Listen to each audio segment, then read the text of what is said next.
Next, choose the correct alternative which can be substituted for the given word in the bracket. The sentence meaningful. The seniors dash for their rude behavior with juniors. No doubt correct answer क्या होगा? Apologised, कि seniors ने माफ़ी मांगी अपने rude behaviour के लिए, किससे? जूनियर्स से. Next, rearrange the following parts in proper sequence to obtain a correct sentence. देख लेते हैं. Pending because it wasn't, too many cases still lie, is the convict, confirm that the accused really. अब इसमें confusion होना तो बार बार आप क्या करना कि अलग अलग सेंटेंस जोड़ करके देखना. सबसे पहले हम लोग देखते हैं.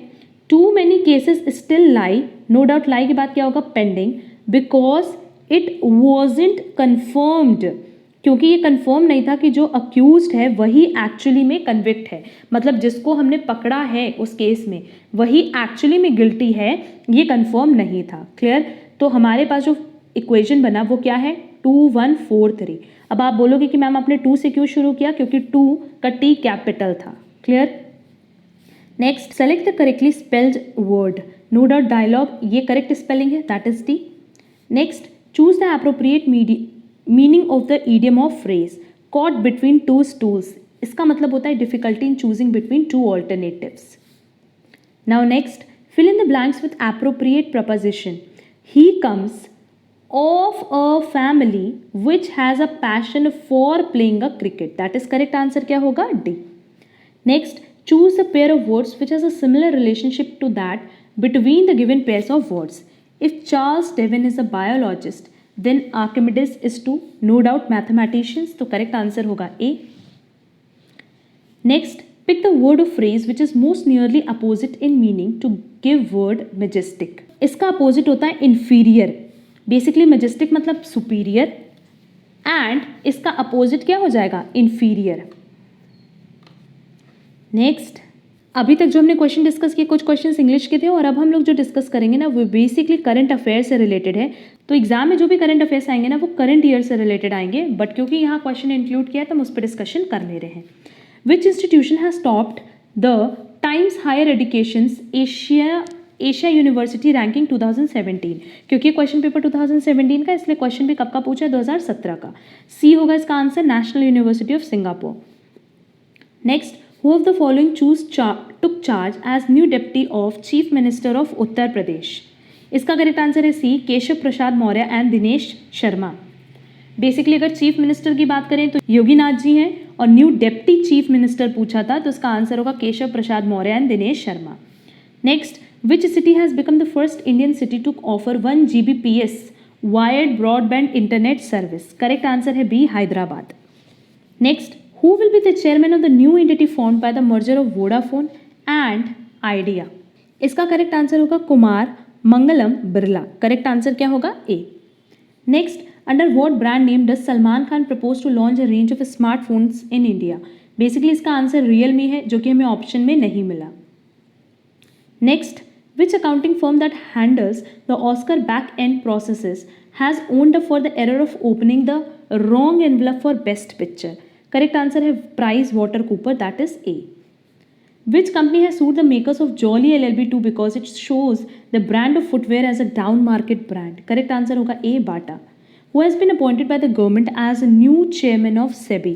अजय त्यागी. ये सब क्वेश्चन बेसिकली करंट अफेयर से रिलेटेड है, इसलिए इस पर हम कोई डिस्कशन नहीं कर रहे हैं.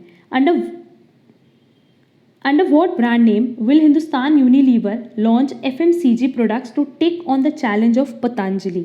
करेक्ट आंसर है ए, आयुष. सबने सुना होगा आयुष मंत्रालय. क्लियर?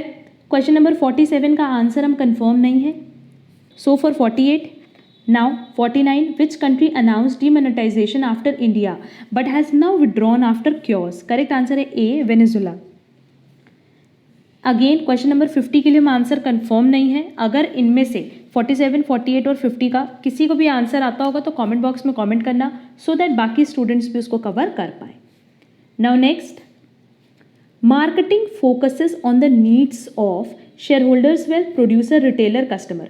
नो डाउट जब भी मार्केटिंग करते हैं तो हम किसको ध्यान में रख के करते हैं? Only customer.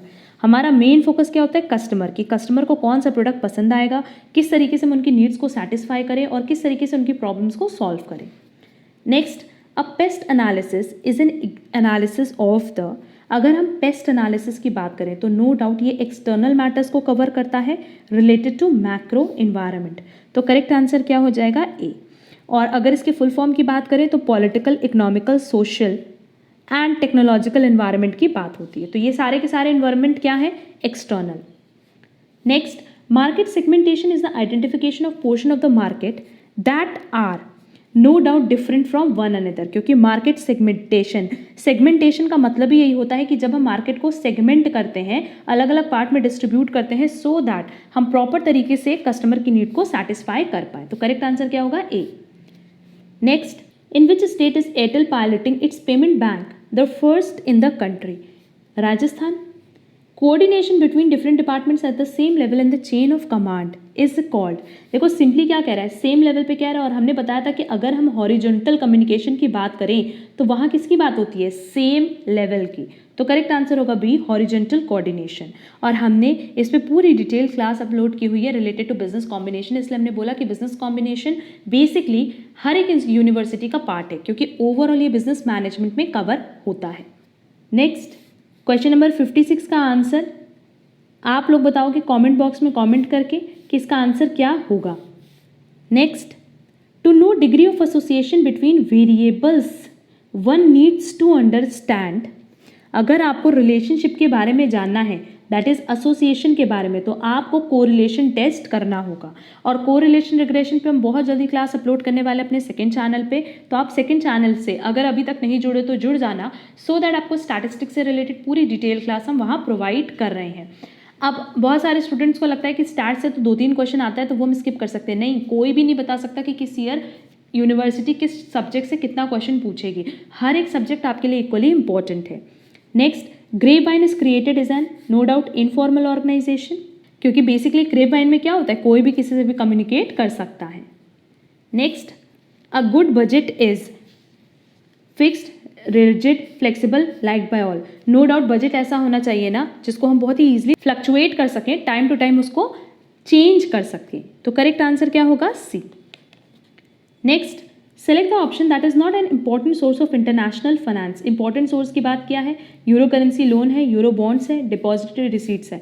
But forward contract इतना इंपॉर्टेंट सोर्स नहीं है। तो करेक्ट आंसर होगा ए। फॉरवर्ड कॉन्ट्रैक्ट है, यूरो बॉन्ड्स है, डिपॉजिटरी रिसीट्स है, बट यूरो करेंसी लोन इतना इंपॉर्टेंट सोर्स नहीं है। तो करेक्ट आंसर होगा B. Next, which among the following is not a component of planning? Component of planning हमने पहले भी बताया, that is element of planning. इसके सारे के सारे पॉइंट्स आपको याद होने चाहिए। ओवरऑल 8 एलिमेंट्स होते हैं, उनका नाम, उनकी लिस्ट आपको हमारे टेलीग्राम चैनल पे मिल जाएगी। पॉलिसी होता है, प्रोसीजर होता है, बजट भी होता है, बट क्या कंप्लायंस होता है? नहीं। तो करेक्ट आंसर होगा D, compliance. Next, bonds that are sold outside the country in whose currency they are denominated. अच्छा, कह रहा है कि बॉन्ड्स अगर हम कंट्री के आउटसाइड सेल कर रहे हैं और वो भी उस करेंसी में जो कि वहाँ चलती है, दैट इज डिनोमिनेटेड। तो ऐसा कहाँ होता है? यूरो बॉन्ड्स में। क्योंकि बेसिकली यूरो बॉन्ड्स की अगर बात करें तो ये वो बॉन्ड्स हैं जो कि इशूड होते हैं आउटसाइड द होम कंट्री। मतलब जिस कंट्री के यूरो बॉन्ड्स हैं उन कंट्रीज में वो इशू ना होकर के आउटसाइड द होम कंट्री वो इशू होते हैं।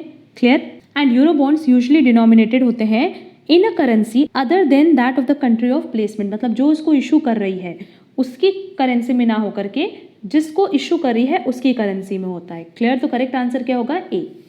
Next, the view that the exchange rate between the currencies of 2 countries equals. ऐसा कहाँ होता है? परचेजिंग पावर पैरिटी में। क्लियर? तो ये हमें एक रेट ऑफ एक्सचेंज बताता है बिटवीन 2 करेंसीज कि 2 करेंसीज के बीच का रेट ऑफ एक्सचेंज क्या होगा। क्लियर? तो करेक्ट आंसर होगा B. Next, the rate at which a currency can be bought और sold for immediate delivery is. Immediate की बात किया है तो नो डाउट हम किसकी बात करें? स्पॉट एक्सचेंज रेट की। क्योंकि स्पॉट एक्सचेंज रेट में क्या होता है? T+2 डेज में सारी की सारी डिलीवरी हो जाती है। Those participants in foreign exchange market that seek to earn risk less profit. अगर रिस्क लेस प्रॉफिट की बात करें तो हम किसकी बात कर रहे हैं? आर्बिट्रेजर्स की। आर्बिट्रेजर्स मतलब सिंपली जो कि प्रॉफिट जनरेट करते हैं विदाउट क्रिएटिंग एनी रिस्क। तो करेक्ट आंसर होगा C. Next, determining optimum capital structure is. अब देखो ऑप्टिमम कैपिटल स्ट्रक्चर मतलब क्या कि डेट और इक्विटी का मिक्स, और डेट और इक्विटी का मिक्स मतलब फाइनेंसिंग डिसीजन। तो करेक्ट आंसर होगा B. Next, Select the correct statement about profit maximization. It ignores the timing of returns. It is quite accurate. Accurate तो कभी हो ही नहीं सकता. It takes into account risk. It does not assume perfect competition. No doubt अगर profit maximization की बात करें तो हम किसकी बात करें? रिस्क की, क्योंकि अगर रिस्क है तो रिटर्न है. तो करेक्ट आंसर क्या हो जाएगा? C. Next, the change in the share holders return caused by the change in profit is called. यह नो डाउट डायरेक्टली फॉर्मूले का एप्लीकेशन है. करेक्ट आंसर क्या होगा? Financial leverage. अब देखो, हमने पहले भी बताया था कि बिजनेस फाइनेंस और फाइनेंशियल मैनेजमेंट पे हम बहुत जल्दी क्लास अपलोड करेंगे, तो वहाँ ये सारे बेसिक्स पॉइंट्स हम क्लियर कर देंगे. Next, select the incorrect statement. Dividends rate for ordinary share holders is not fixed. The payment of dividends to share holder is a legal obligation. Ordinary shareholders are generally called owners of residue. Preference shareholders receive dividend at fixed rate. अब देखो, D तो correct है, क्योंकि preference share holder को generally fixed rate पे ही dividend मिलता है. Dividend rate जो ऑर्डिनरी शेयर होल्डर्स का होता है, क्या वो फिक्स होता है? नहीं, वो कभी भी फिक्स नहीं होता, बल्कि जो रेट ऑफ डिविडेंड है वो हमेशा कौन फिक्स करता है? Board of directors. क्लियर? क्योंकि बेसिकली हम लोग यहाँ पे किसकी बात करें? इक्विटी शेयर होल्डर्स की. ऑर्डिनरी शेयर होल्डर्स को हम कंपनी का ओनर कहते हैं, ये भी करेक्ट है. बट क्या डिविडेंड का पेमेंट लीगल ऑब्लिगेशन है? नहीं. अगर कंपनी चाहे तो पे करे, चाहे तो पे ना करे. तो करेक्ट आंसर क्या होगा? B. Next, which of these is not a financial asset.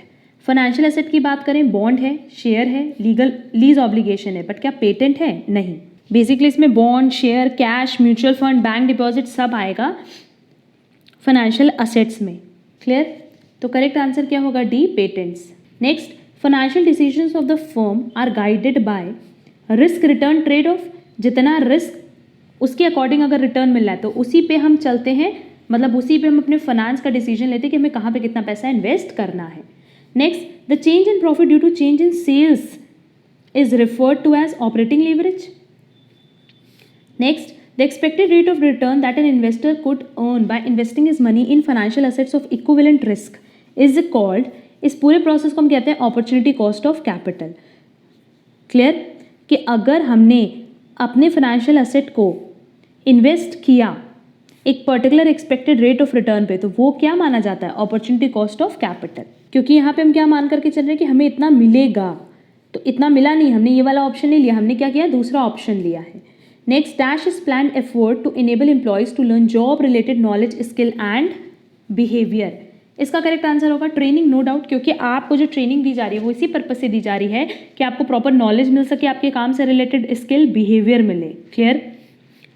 Next, when a group of employees and supervisors meet regularly to discuss the management problems and solution, it is called management circle, quality circle, production circle और performance circle. इसका correct answer है quality circle, क्योंकि basically quality circle एक volunteer group होता है जो कि workers बनाते हैं, और ये वर्कर्स, ये जो पूरा ग्रुप बनाते हैं, ये यूजुअली लीडरशिप के अंडर होता है ऑफ द सुपरवाइजर. ये बेसिकली आइडेंटिफाई करते हैं, एनालाइज करते हैं, सॉल्व करते हैं उन प्रॉब्लम्स को जो कि उनके काम से रिलेटेड होती है. क्लियर? सो दैट वो अपने काम को प्रॉपर तरीके से इम्प्रूव कर पाएँ, अपनी परफॉर्मेंस को इम्प्रूव कर पाएँ, एंड साथ ही साथ जो गोल्स है उसको अचीव कर पाएँ. तो ऐसा कहाँ होता है? क्वालिटी सर्कल में. Clear? Next, a need to discover what we are and to develop the fullest potential refers to. Basically अगर हम लोग नीड की बात करें तो सबको पता होगा कि 5 नीड्स होती हैं as per Maslow's theory. But अगर हम बात करें कि हमें डिस्कवर करना है कि हम क्या हैं और अपने पूरे के पूरे पोटेंशियल या एफर्ट 100% हम सर्व करना चाहते हैं, तो इस प्रोसेस को, इस नीड को हम क्या कहते हैं? Self actualization need. Next, communication serves 4 major functions within a group, which one is not a part of the 4 function. अब देखो, इन्फॉर्मेशन है, मोटिवेशन है, कंट्रोल है, बट क्या नेगोशिएशन है? नहीं. नेगोशिएशन की जगह बेसिकली 4th पार्ट था इमोशनल एक्सप्रेशन. क्लियर? ये लर्न कर लेना, ये इंपॉर्टेंट है. Next, which of the following strategies could be use to make the practice of HRM more effective? Inducing work measurement, conducting productivity audit, improving employ motivation, introducing new technology. No doubt अगर आप अपने employ को proper motivate कर पाओगे तो कहीं ना कहीं आप अपनी ह्यूमन रिसोर्स मैनेजमेंट को और इफेक्टिवली जनरेट कर पाओगे. तो नो डाउट HRM की प्रैक्टिस और प्रॉपरली आप जनरेट कर पाओगे, आप अपनी स्ट्रैटेजीज और प्रॉपरली बना पाओगे.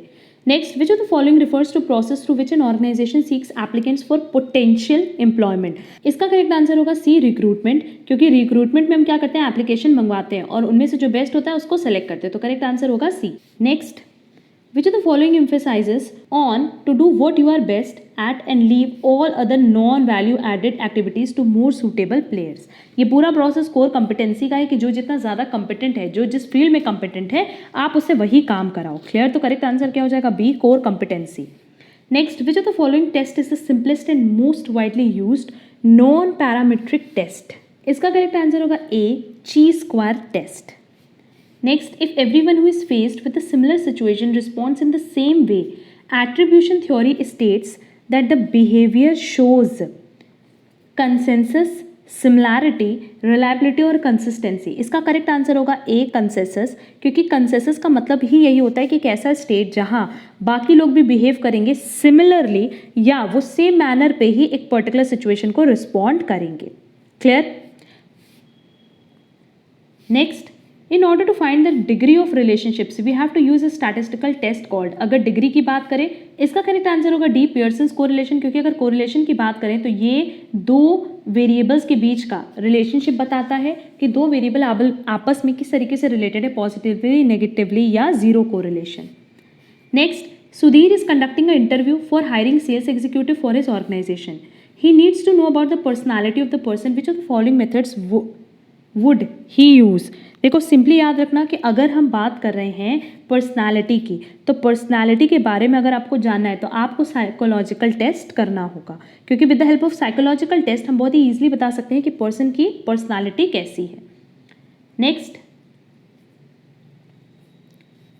The industrial relations activity of a personal officer includes recruiting, interviewing, grievance handling, contract negotiations, transfer, termination, leadership, motivation. देखो, इंडस्ट्रियल रिलेशंस एक्टिविटी से रिलेटेड जो पर्सनल ऑफिसर होगा, नो डाउट वो आपकी ग्रीवियंस, जो भी आपकी प्रॉब्लम्स है उसको सॉल्व करने पे फोकस करेगा, तो करेक्ट आंसर क्या होगा, B.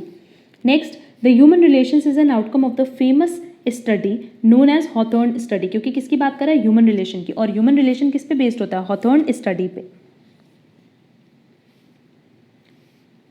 Next, the process of ensuring that employees' activities and outputs match the organizational goals is called, ये बेसिकली प्रोसेस किसका है, परफॉर्मेंस मैनेजमेंट का, क्योंकि परफॉर्मेंस मैनेजमेंट यही देखती है कि जो एम्प्लॉयज़ काम करें और जो हम आउटपुट जनरेट करें, क्या वो ऑर्गेनाइजेशन के गोल को अचीव करने के लिए सफिशिएंट है या नहीं। Next, the HR function of dash involves acquiring knowledge, skill, behaviour. अभी हमने ये ऊपर बताया था कि बेसिकली ट्रेनिंग एंड डेवलपमेंट का पार्ट है, तो करेक्ट आंसर होगा सी, डेवलपमेंट। अब देखो, अगर जामिया मिलिया इस्लामिया के पॉइंट ऑफ व्यू से बात करें तो ह्यूमन रिसोर्स मैनेजमेंट एक बहुत इंपॉर्टेंट टॉपिक है, क्योंकि आप देख रहे हो बहुत सारे क्वेश्चन इससे आते हैं। हमने ऑलरेडी 100 MCQs अपलोड किए हुए हैं, साथ ही साथ हमने इसकी पूरी डिटेल डिस्कशन भी की है, और अभी कुछ ह्यूमन रिसोर्स मैनेजमेंट पे हम MCQs जल्दी अपलोड करेंगे, सो दैट आपका ह्यूमन रिसोर्स मैनेजमेंट बहुत प्रॉपरली कवर आप कर पाओ।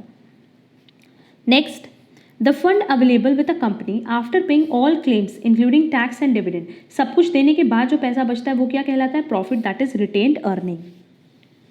Next, the term total cost use for the purpose of determining economic order quantity. अगर EOQ की बात करें तो बेसिकली हम लोग क्या वर्ड यूज़ करते हैं, टोटल इन्वेंट्री कॉस्ट, जिसमें परचेज कॉस्ट होता है, कैरिंग कॉस्ट होता है और ऑर्डरिंग कॉस्ट होता है। मेरे पास कैरिंग कॉस्ट और ऑर्डरिंग कॉस्ट दिया है, तो करेक्ट आंसर क्या हो जाएगा, C. Next, inventory refers to the aggregate of those items owned by the firm. अगर इन्वेंट्री की बात करें तो इन्वेंट्री बेसिकली सेल के पर्पस के लिए होती है या यूज़ के पर्पस के लिए in the further production of process. Clear? Option दिया, are held for the purpose of making sale to customer, yes. Are in the process of production for such sale, yes. Are to be currently consumed in the production of goods to be available for sale, yes. मतलब हम उसको further production के लिए भी use कर सकते हैं और सेल के लिए भी यूज़ कर सकते हैं। क्लियर? तो करेक्ट आंसर क्या होगा, D, all of the above. Next, the statement that shows the cause of change in the financial position of an organization is known as। Basically question में हमसे फाइनेंशियल पोजीशन की बात किया है, तो financial position basically cash flow statement या fund flow statement ही बताता है, तो करेक्ट आंसर होगा B, fund flow statement. Next, balance sheet is a statement which disclose an organization assets, yes, liabilities, yes, owners equity. Correct answer क्या होगा, D, all of the above. Current liabilities की अगर बात करें तो no doubt ये एक accounting cycle में हमें पे करके खत्म करनी होती है, that is within one accounting cycle. Next, the assets that are expected to be converted into cash during one normal account operating cycle is known as current asset, क्योंकि current asset को हम एक साल के अंदर अंदर cash में convert कर लेते हैं, like debtor, bills receivable, stock etcetera. Next, accounting is the art of recording and summarising business transactions. जो भी हम बिजनेस ट्रांजेक्शन्स रिकॉर्ड करते हैं वो accounting policies, accounting principles, accounting conventions को फॉलो करके करते हैं. तो rules of accounting, conventions. Correct answer क्या होगा? सी. नेक्स्ट, आप देख लो इस पर्टिकुलर पेपर में अकाउंट से भी रिलेटेड क्वेश्चन पूछा है, एचआरएम से भी पूछा है. हर एक सब्जेक्ट को यहाँ इसने थोड़ा थोड़ा कवर किया है. The conservatism principle calls for conservatism approach on the part of accountant in his. अब देखो कंजर्वेटिज्म प्रिंसिपल ये कहता है कि आपको लॉस के लिए रेडी रहना है और अगर प्रॉफिट हो रहा है तो उसको इग्नोर करना है. क्लियर? तो सिंपली जब आप लॉस की बात कर रहे हो तो लॉस किसके अकॉर्डिंग बनाया जाता है कि कितना लॉस होगा. ये तो एंटिसिपेटेड लॉस है ना. ये अकाउंटेंट के ओपिनियन पे भी होता है, एस्टिमेट्स पे भी होता है, पास्ट एक्सपीरियंस पे भी होता है, सिलेक्शन ऑफ प्रोसीजर पे भी होता है. तो करेक्ट आंसर क्या होगा? D, all of the above. क्योंकि अकाउंटेंट पे डिपेंड करता है कि वो किस तरीके से लॉस को एंटिसिपेट कर रहे हैं. Next, the results of business activities are reflected in the. अगर रिजल्ट्स की बात करें तो किसकी बात करें? प्रॉफिट या लॉस की. तो करेक्ट आंसर क्या होगा? A, profit and loss account. Next, the matching principle attempts to find satisfactory basis of association between assets and liabilities, expenses and revenues, internal equities and liabilities, none of them. No doubt, revenues and expense के बीच में एक association कौन establish करता है? Matching principal. क्योंकि कहता है कि अगर आपने 10 रुपये का रेवेन्यू दिखाया है तो उसको कमाने के लिए, उसको अर्न करने के लिए 5 रुपये अगर लगा है तो वो भी आपको बुक में दिखाना होगा. क्लियर? एंड लास्ट क्वेश्चन हमारे पास दिया है, according to accounting equation. No doubt accounting equation के according, no doubt accounting equation क्या है? Capital plus liability is equal to asset. That is correct answer क्या होगा? B, asset is equal to liabilities plus capital. Clear? तो ये हमारे पास overall 2017 का question paper था जामिया मिलिया इस्लामिया का, जिसपे हमने डिटेल डिस्कशन कर लिया है. कुछ क्वेश्चंस हमने डिस्कस नहीं किए जिसके आंसर्स हम कंफर्म नहीं थे. एंड अब हमारे पास जो क्वेश्चन पेपर बचे हैं वो है 2018 एंड 19, जिस पे हम बहुत जल्दी डिस्कशन करने वाले हैं. बट इसके साथ साथ हम बहुत सारे क्लासेस अपलोड करें हैं जो कि जामिया मिलिया इस्लामिया के लिए भी इक्वली रेलेवेंट है. एंड सबसे इंपॉर्टेंट टॉपिक जो आप लोगों के लिए वो है एचआरएम. उसे बहुत सारे क्वेश्चंस एग्जाम में कवर किया है. तो ये सारे टॉपिक्स पे हम एमसीक्यूज अपलोड कर रहे हैं और वो सारी क्लासेस आपके लिए नो डाउट बहुत रेलेवेंट है. अगर आपको आज की क्लास में कहीं पे भी कोई डाउट होगा तो आप कमेंट बॉक्स में कमेंट करके भी पूछ सकते हो. साथ ही साथ हमने टेलीग्राम लिंक भी दी है, वहाँ पे भी आप हमसे कनेक्ट कर सकते हो. उम्मीद करते हैं आपको हमारे आज की क्लास प्रॉपर्ली समझ आई होगी.